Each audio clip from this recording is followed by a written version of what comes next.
Hello and welcome. Today I'm going to show you how to back up your save in Project Zomboid. First, you need to locate your save files in your computer.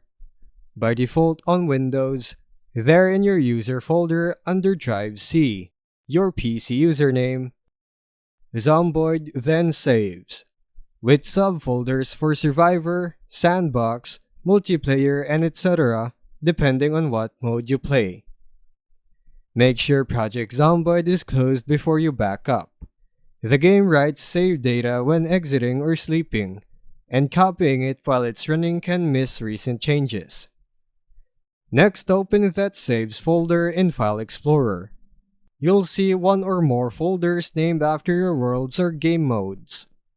To back up a specific save, right-click the folder for that save and select Copy. Then paste it into a separate safe location, like a backup folder on your desktop, another drive, or cloud storage. If you want to keep multiple backups, you can zip the copied save folder before storing it. This saves space and gives you a timestamp backup you can restore later. When you need to restore a backup, just delete or rename the current save folder in the Zomboid Saves directory. Then paste and unzip your backed up version in the same location with the original folder name. And that's how you back up a Project Zomboid save. Thanks for watching.